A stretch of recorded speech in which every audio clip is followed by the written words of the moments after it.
club. It's fantastic. It's incredible. Watson, my dear fellow. Absolutely fantastic. Oh, what's happened? You look as if you'd seen a ghost. A ghost? Brandy, that's what I need, brandy. Brandy. Yeah. Oh, thank you. Who struck you? Well, you said it yourself. It was a ghost, and without any previous warning at all, he hit me in the eye. Yeah, wait a minute. Yes, I think you better have another. Well, thank you. And now I'll begin again. Who struck you? Upon my words, Holmes, it was a ghost. The ghost. Huh? Do you have a headache, Watson? It may seem humorous to you, but I mean, look, let me tell you from the beginning. Yes, please do, but start right at the beginning. Right, well, I was on my way back from the club. You see, it was about 8 o'clock. And I got into Spender Street, and I was just opposite that little tobacconist, you know, makes that Yes, big yes, skill. I know, yes. Go on, Watson. What did you do then? Well, I saw a man in front of me suddenly clutch his chest. He was walking towards you? How do you know? Well, I mean, you said he staggered and clutched his chest. You must have been, Yeah, that's logical. Anyway, yeah, well, anyway, I rushed up to him to help him, you see, and he's still able to mumble something about he had a heart, and he lived in 19 Hooper Street, and would I help him get there? There were no other pedestrians? No, the street was completely deserted. Good. Go on. Well, then his landlady let us in, and he was unconscious by that time, so I carried him up to his room, and I laid him out in his bed, and Holmes, he was dead.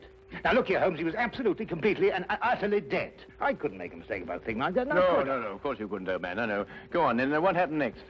Well, then I told the landlady rather said to me that she'd call the authorities, you see, and I left my name with her just in case, you know, they'd want me. And then, well, I thought it would be rather more delicate if I left, you see. I mean, he must have relations. Yes, it's quite right, Watson. The most delicate situation. Yeah. What was the man's name? Higgins. Albert Higgins. Uh-huh, I see. And what did you do after you left the house? Well, you see, it had been a bit of an effort, you know, carrying him up like that, so I got down the stairs and popped across the road into a pub and had a pint. Yeah. And then I started off back to the flat, you see. Well, I just turned the corner into Spender Street, and there was Higgins, Albert Higgins? Yeah, just face to face with me. He really was large as life. We stood looking at each other for a minute, then he lashed out and hit me in the eye. And then really, Holmes, he vanished. Vanished? Yes, into the blue. Well, he ran away? Well, the street was rather ill-lit, you know, and it took me a minute or two to pull myself together. And then I don't know whether he ran away or not, but he vanished. Well, that's most unusual. Most? Did you speak to this ghost? Well, I may have said, good gracious, Higgins, or by Jove, Higgins, or even good heavens, Higgins. Oh, yes, perfectly natural, Watson. Describe Higgins to me. Well, he's 50-ish. Sandy-haired, medium build. Well, is that all you observed? No characteristics? Well, now, really, Holmes, when I had the chance of examining him on the bed, the most obvious characteristic was he was dead. Yes, but how was he dressed? Green tweed suit. What, just wearing a green tweed suit? He must have been wearing something more than that in this weather. Oh, no, he had a big floppy hat and a long overcoat. Ah. Oh, and something else. Yes, I did notice something else. He limped. Aha. And was he carrying a cane? No cane. Well, is there anything else, Watson? Think hard. Oh, yes, I remember something now. What? Yes, the second time I saw him, he was carrying a package. For the first time, he didn't have one. Now this is curious. Very curious. Where are you going, Holmes? Not me. We. I'm in no condition to leave the house. And a morsel of raw beef will immeasurably improve your appearance. And then what? Then we shall do our best to track down the belligerent ghost of Albert Higgins. Fascinating idea, don't you think? Well, the whole thing's been most unnerving, you know. I mean, it knocks the wind out of the chap, yes. Oh, really, no.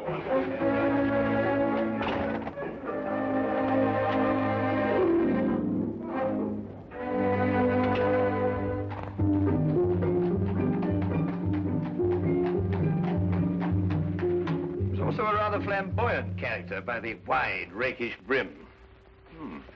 I see he was an artist, too. He hasn't painted very much recently. Notice the specks of paint underneath the brim here. And not house paint, but canvas oils. Here, what's this? How are you, Jensen? What are you doing in poor Albert's room? Oh, good evening, Mrs. Blake. You remember me, Dr. Watson? You're the bloke who brought poor Albert in. Yes. Who's your gentleman friend? This is Mr. Sherlock Holmes. Mrs. Maggie Blake, the landlady. Pleased to meet you, I'm sure, Mr. Holmes. Oh, poor old Albert. He was proper fond of life, Albert was. He wouldn't have popped off if he'd had his way. Oh, few of us would, madam. I was around to the local having me good-night pint. And grieving for poor old Albert. He would have wanted a proper send-off. With a pint of mild and bitter, Albert would. No doubt he would, madam. The body, I see, has been removed by the authorities. Oh, poor old Albert on a slab. Oh. Oh, dear, dear. Have you notified his next of kin, Mrs. Blake? No, he had none. He was all alone. Oh, I see. Where was Mr. Higgins employed, madam? At the Pembroke Museum, right around the corner in Spender Street. It's a picture museum. Albert was a day watchman. A day watchman, you say? Well, what were his working hours? 9 in the morning till 9 in the evening. Punctual as a clock, Albert was. Never late a minute. Poor Albert.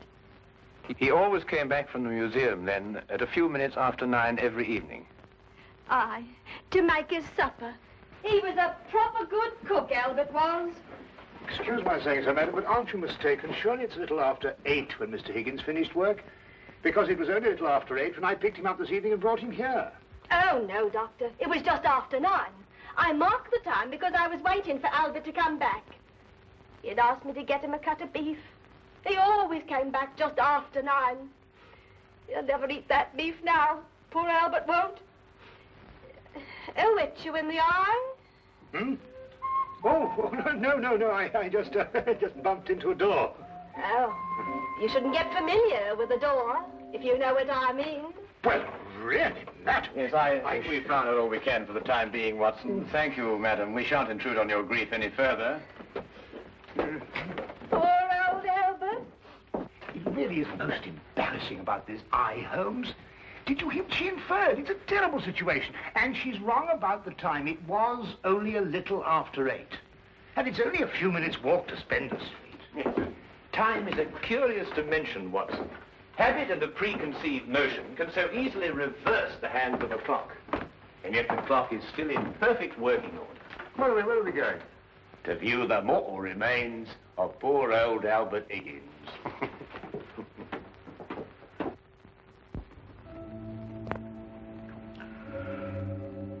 Well, there he is, Mr. Holmes. Nice and peaceful, like, eh? Poor chap. See anything, Holmes? Nothing that I haven't already deduced, except that I drew an erroneous conclusion from his hat. He has painted recently, but indoors with his hat off. There are still traces of paint, quite fresh under his fingernails. What does that mean? I haven't the faintest idea. Well, you gents aren't the only ones interested in this dearly departed. Inspector Lestrade of Scotland Yard's looked him over, too. Oh, indeed. Oh, he's still here if you'd like to talk to him. Well, that should be very informative for one or the other, or both of us. I can't understand it, Holmes. I'm absolutely sure this is the man who punched me. I'm positive. But also the one who had the heart attack? Yes, I'm sure of it. One and the same. Well, he's punched his last punch. Where he probably is, they're punching him. Full of holes with pitchforks. Yes, well, I think we've seen and heard enough. Would you like to take us to Inspector Lestrade now, please?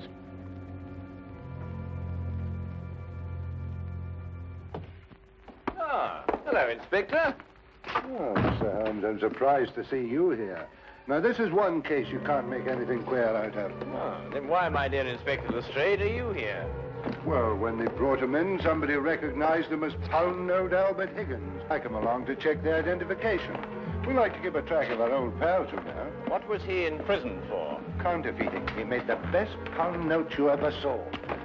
Yes, he was a real artist. Lestrade, there's no doubt as to the cause of death, is there? Oh, sorry, Holmes. Heart failure, no foul play. I understand you were with him in his last moments. Yes, I was with him on the street when he had the attack, and I took him home. There's nothing you could do, I suppose. Nothing. He was dead before I had a chance to do anything. By the way, what time was he brought in? Oh, let me see now. It would be about, yes, here we are. 9:45. Higgins' landlady notified Constable Smithers at 9:30. Smithers had them remove the body in a matter of minutes. Inspector, are you sure it was 9:30 and not 8:30? No, 9:30. It's right here in Smithers' report. Why? Oh, no, it's nothing at all. You're quite sure, Lestrade, there's nothing more to this than a simple case of natural causes? Ah, no, there's no mystery at all. No mystery, Mr. Holmes. Hey, what happened to your eye, Dr. Watson? Oh, I bumped into a door. A door? Oh, well, that's a new one anyway. Was it a pretty door? No, really, Lestrade. That's all right, Watson. I won't tell a soul. Well, really, this is insufferable, Holmes. Nobody believes me. Well, why did you tell them the truth? What, that I was punched by a ghost? Yes, I see what you mean.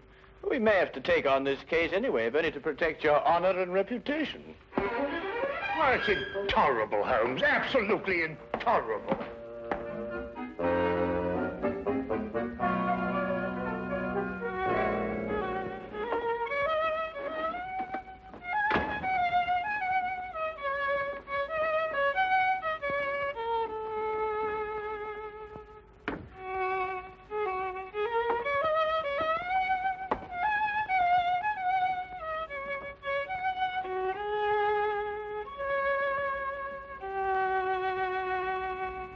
Oh, evening, Watson.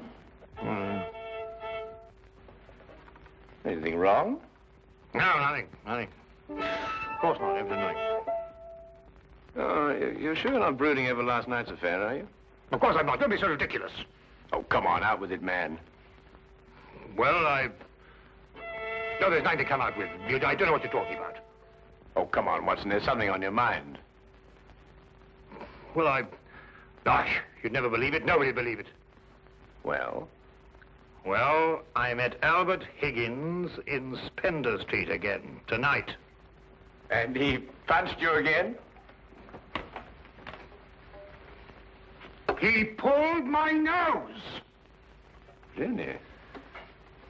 Very, very interesting, Watson.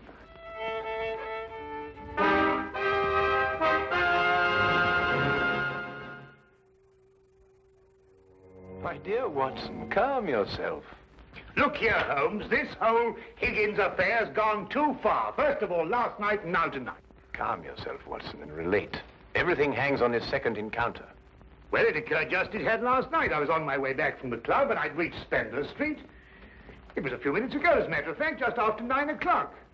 I'd stayed rather later in the club than usual. There was a chap from Afghanistan. They was awfully interesting. Yes, Watson. Get on with his story. Well, I was rather preoccupied, as you know. This affair's cut me up, rather, and although I may not show it.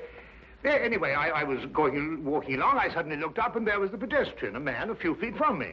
Walking towards you? Oh, yes. Of course, I didn't recognize him straight away for, you-know-who. Anyway, I sidestepped him past, and he sidestepped to let me pass, and then we sort of zigzagged about a bit, you know what it is on the street, and ended up by bumping into each other. Now, that's when you recognized Albert Higgins? But it was Higgins. I couldn't be mistaken. Good heavens, man, I know him like my own brother. Dressed as he was last night? Exactly. And what did he do then? Well, as I told you, then he put out his hand, and he... Well, yes, we'll go into that. And then he was gone, vanished. Capital, Watson, capital. Everything begins to fall into place. Now, there's one more question. Was he carrying a package? Well, yes, he was, just like last time.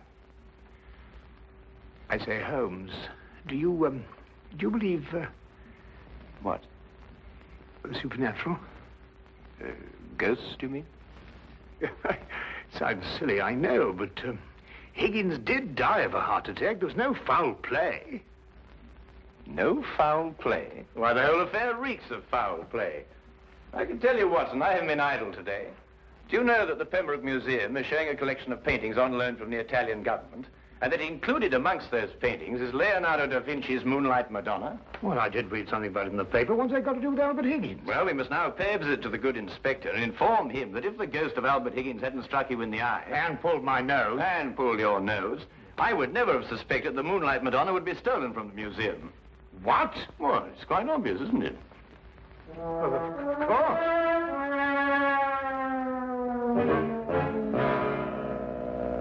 I see. Thank you. Well, we'll soon know, Mr. Holmes. But if the picture's still hanging in its place, and we've dragged the curator out of bed to check on it, Well, false alarms like this don't exactly help the yard's reputation, you know. And what about my reputation, Inspector? When I say a man died a little after 8, he died a little after 8 and not a little after 9. And when I say these ghosts punched me in the eye half an hour later, hang it, he punched me in the eye. Oh, we all have our off days, Dr. Watson. To err is human, as the poets say. And furthermore, if I tell you that I bumped into this chap's ghost again tonight, You didn't tell me about any second meeting. Oh, didn't I? Well, nothing. An hallucination, that's what you had, Dr. Watson. Yes, it's, psychological. That's the thing in crime today, psychology. I've been studying it, you know. You astonish me, Inspector. Oh, we're not as backwards as you think, Holmes. No, we like to keep abreast of the times. Though I don't mind admitting I don't think the psychology's got much of a future. Oh, come in. Ah, Hawkins, you saw the curator? Oh, yes, sir. I called him, Mr. Bentham, as you instructed, sir. He was quite excited when I told him this picture called the Moonlight Madonna had been stolen. And so we rushed around the corner to the museum. And? Well, sir, the picture was there, hanging in its proper place. Good night, sir.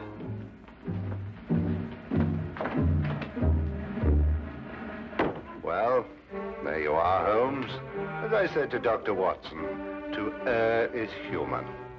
Can I give you gentlemen a lift anywhere? Thank you, Inspector. Oh, I think it might be a good idea if we called at the Pembroke Museum on our way. But you heard what Hawkins said. The picture was hanging in its proper place.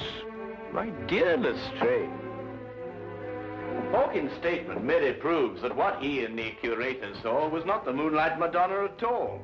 Merely an excellent forgery.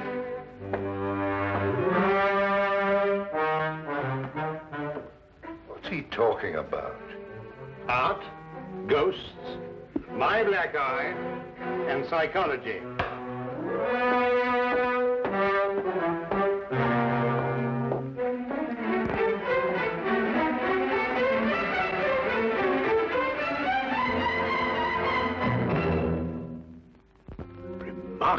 Remarkable. Only a microscopic examination of the brushstroke shows it any different from Da Vinci's work. Of course, if you still have any doubts, a chemical analysis of the paint mixtures will prove them to be of modern manufacture. No. You've quite convinced me, Mr. Holmes. An analysis is necessary. Dear me, this is catastrophic. A rather delicate situation, eh? Delicate. The Italian government will hold the British government responsible. Now, the painting is an Italian national treasure, and the theft could easily affect the pending treaty between the two nations. Mr. Holmes, you must find the original before the Italians learn the painting's been stolen. The British government will hold me responsible. And the yard will hold me responsible. The most priceless of the lot, too. Yes, naturally. Well, we know who stole the painting and substituted a forgery, Higgins. All we've got to do now is find out where he hid it. What time did you leave the museum, Mr. Benson? A few minutes before 9. Higgins was still on duty. You're quite sure it was Higgins? I'm certain, Mr. Holmes. I chatted with him for a few moments, and I couldn't have mistaken his voice. And the night watchman relieved him at 9. Well, you heard him say that, Mr. Holmes, and that he had a package with him when he left. The night watchman swears up hill and down dale it was Higgins, all right. Well, the matter seems to resolve itself very nicely, doesn't it? Dr. Watson was punched by Higgins a few minutes after 9. The night watchman saw him leave at 9, and you spoke to him a few minutes before 9. Look, Holmes, why don't you and Dr. Watson go home and have a good night's rest? From now on, it's nothing but plain, ordinary, simple police work. Nothing you could use a magnifying glass on. True. True, Inspector. Well, good evening, gentlemen. Yes, well, good night, gentlemen.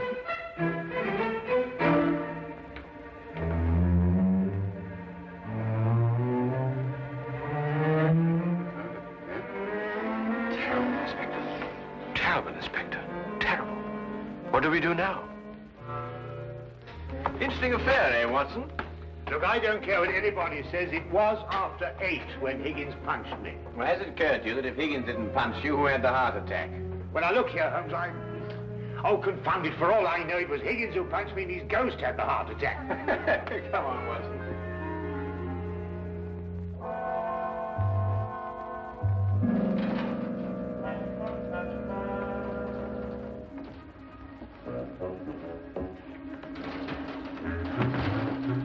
You might have the common decency to tell me what we're breaking into. Shh, whisper. Well, I am whispering. Oh, now, quiet, Watson. Look here, we broke into the rear of the museum because if so, Holmes, really, I don't know what's going to happen to us.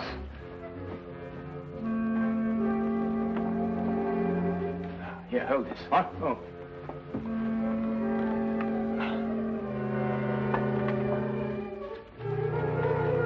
Holmes, this is sheer vandalism. Yes, well, then there must be a bit of a vandal in us all. Holmes, what are you doing? This is wanton destruction. I've never seen anything like this in my life. I forbid you to. I didn't know this side to your character, Holmes. I'm shocked. Ah, just as I thought. Look, Watson. Good heavens, the Moonlight Madonna. Yes, ingenious, isn't it? And yet, what could be simpler than to attach it to the back of an old mother painting? How on earth did you work that out? Well, I just asked myself where I would hide a stolen canvas. Holmes, have you gone mad? No. We just await events. I don't think we should have to wait very long. Holmes! Dr. Watson! What's the meaning of this? Watson, I believe you've already met Mr. Bentham in his capacity as curator of the Pembroke Museum. Allow me to present him to you now as the picture thief. Charmed, Dr. Watson. Oh, delighted. What is this? So you discovered my little hiding place, Mr. Holmes. I'm curious. How did you know it was I and not the late lamented Higgins? Yes, I believe Dr. Watson's story from the first. If Higgins died at a little after 8, it must have been someone else who struck him a little after 9. But it was Higgins who punched me home. Oh, no, Watson. It was a limp, a wide, floppy hat, and an exceedingly long overcoat that punched you, seen in a dimly lit street. A psychological misidentification, as the good inspector would call it. The night watchman was also a victim of the same illusion. And what about the landlady? How much did you have to pay her to set back the time of death by an hour, Mr. Bentham? Oh, not much, Mr. Holmes. How did you know it was me? Dr. Watson and the night watchman both identified the 9 o'clock Higgins visually at a distance. Only you pretended to have spoken to him. This meant that either you were lying or Dr. Watson was punched in the eye by a ghost. I believe the simple explanation. You almost make me feel transparent, Mr. Holmes. To anyone who viewed the facts objectively, you were. It's a pity that one crime has to lead to another. Yes, and I think it's a great pity, Holmes, that you broke that vase. Oh, yes. But it's only an imitation. Nonsense, you can't tell me that sort of work like this is an imitation. Perhaps the pieces can be... Well done, Watson, well done. You know, Holmes, you don't have to invite him here to catch us. You put us in rather an awkward position. Oh, my dear fellow, I have sublime confidence in your ability to extricate us from any predicament in which my rashness may place us. Might I suggest that you now fetch the good inspector? Yeah, here you are. Yeah. Excuse me. I say, Holmes, Bentham punched me in the eye. Who was it tweaked my nose? Well, my dear old chap, it was absolutely imperative that I make certain that the limp, the hat, and the coat were really capable of fooling you. You? Yes, I regret to say I not only tweaked your nose, but I also pulled your leg. Oh! Why,